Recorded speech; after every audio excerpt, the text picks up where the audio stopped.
주님 평화. 오늘은 죽은 모든 이를 기억하는 유령의 날입니다. 어저께는 성인들의 영광을 찬미하고 모든 성인들을 위해서 기도를 했죠.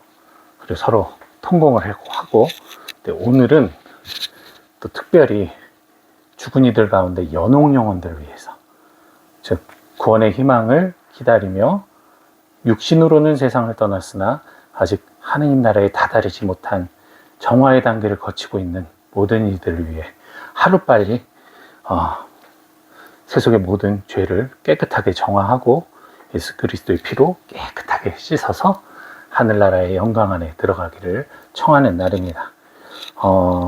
여러분들 가족들이나 은인들, 친구들, 여러분들이 사랑하는 이들, 먼저 떠나보낸 이들 계시다면 그분들 위해서 오늘 특별히 또 많은 기도 부탁드리고요. 오늘 전 세계에서 이 날을 기념하여 미사하고 있습니다. 전 인류, 전 그리스도인들이 마음 모아 기도하기 때문에 많은 연옥 영혼들이 또 오늘 하느님의 나라의 영광을 맛보지 않을까라는 생각을 해봅니다.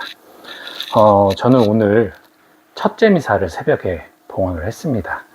첫째 미사, 어제 복음과 같은 마태복음, 상산수훈이라고 불리는 마태복음 5장 이야기를 똑같이 이렇게 오늘 또 낭독을 했는데요.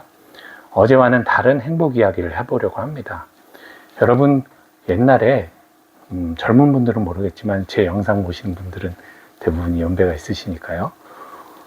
행복은 성적순이 아니잖아요 라는 그런 영화가 있었어요. 순돌이가 주인공이었죠. 그 영화 제목처럼 행복은 정말 성적순이 아니라고 생각을 할 수 있지만 솔직히 현실은 그렇지 않죠. 정말 열심히 공부한 학생과 매일 놀고 친구들이랑 놀러 다니고 공부하지 않고 수업 시간에 잠이나 자고 했던 아이들이 그 당시에는 공부하는 아이들은 너무 힘들죠. 1등하기 위해서 얼마나 노력을 합니까? 노는 아이들은 즐겁고 편하겠죠.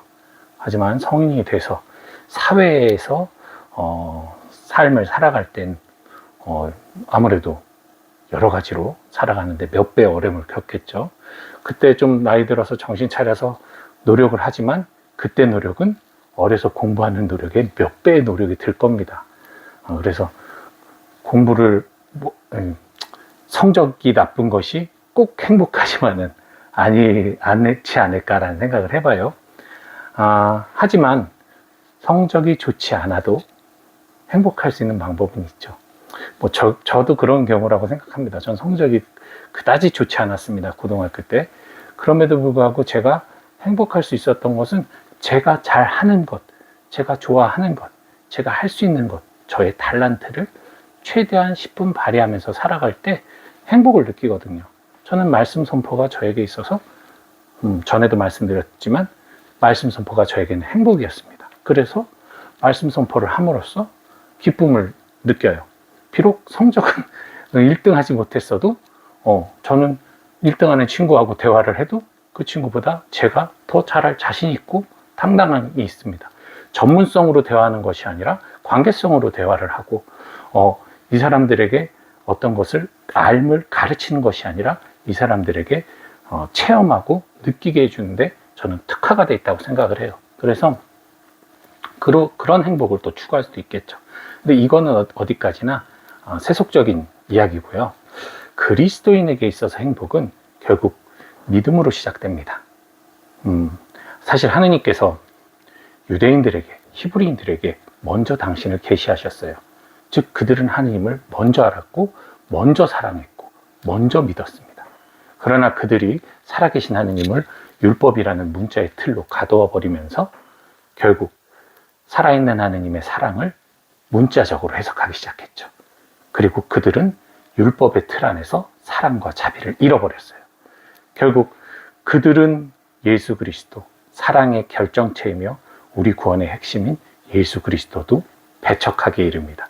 그러나 저희를 포함한 이방인들이 예수 그리스도의 구원을 믿고 그분을 따름으로써 이제 첫째가 꼴찌되고 꼴찌가 첫째되는, 즉 처음 계약을 맺은 이들은 오히려 하느님에게 멀어지고 우리와 같은 하느님을 몰랐던 이들이 이제는 하느님을 사랑하는 이들이 되어 행복을 누릴 수가 있게 되는 거죠. 구원을 얻기 때문에 저희는 참 행복을 누리는 신앙인이 되었습니다. 그리고 세 번째는 그런 맥락에서 봤을 때 우리는 어떤 삶을 살아야 할 것인가? 사실은 세상을 살아가기 위해서는 끊임없이 구해야 돼요. 채워야 돼요. 그러지 않으면 세상 살기 힘들죠. 돈 없고 집 없고 백 없고 차 없고 아무것도 없으면 길바닥에서 아무리 내가 잘 살려고 해도 아무것도 할 수가 없겠죠. 결국 우리는 무언가를 채워야 하는 세상 속에 살고 있습니다. 하지만 그리스도인은 그럼에도 불구하고 비워내는 삶, 케노시스의 삶을 살아야 돼요. 왜 그러냐면 우리가 신락원을 했어요. 에덴 동산에서 이 세상으로 떨어져 나왔죠. 원죄라는 무거운 짐을 짊어지고 뚝 떨어졌습니다. 그러면은 가벼워지려면 어떻게 해야 돼요? 그 원죄를 벗어 던져야 돼요. 그리고 또 우리가 살면서 계속 늘어나는 죄와 욕심과 판단과 어떤 이런 것들을 계속해서 끊임없이 다시 비워내야 됩니다. 그럴 때 하느님의 성령, 하느님의 숨이 우리 안으로 들어와서 우리가 다시 가볍게 하늘나라로 올라갈 수 있겠죠. 그래서 비워낼수록 사실은 행복합니다. 변비로 고생하시는 분들 쫙 비워내면 얼마나 행복해요. 관장하면. 예, 그죠? 우리는 신경증적으로 변비 걸리는 분들 계세요. 그분들은 막 화장실을 가고는 싶은데 가지 못하는 분들 계시잖아요. 긴장을 해서. 마찬가지입니다. 우리가 죄를 품고 있는다는 건 그런 긴장감이에요. 해소하지 못하는 거예요. 그러나 주님을 통해서 깨끗하게 쏟아내면 비록 수치스러운 느낌이 들더라도 깨끗하게 쏟아낸 이후의 삶은 전혀 달라진다는 거죠. 그러니 여러분 비움의 삶으로 또 믿음의 삶으로 참 행복을 누리는 신앙인 되시길 바랍니다. 오늘 하루 죽은 이들을 위해서 특히 영혼을 위해서 기도하는 하루 되시기 바라고요. 드디어 제 구독자가 오늘 새벽에 5,000명을 넘어섰네요. 너무나 감사드리고요.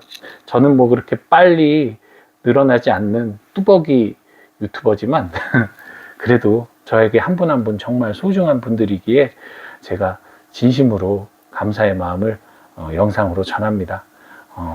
어쨌든 처음부터 지금까지 함께 해주신 여러분 감사드리고 이제 5,000명 넘어가면서 새롭게 또 구독해 주시는 분들께도 진심으로 감사드립니다. 뭐 양질의 콘텐츠는 아니더라도 양질의 복음 말씀과 성찰과 어떤 깨달음을 전하는 유재선 안드레아 신부가 되도록 하겠습니다. 주님 평안.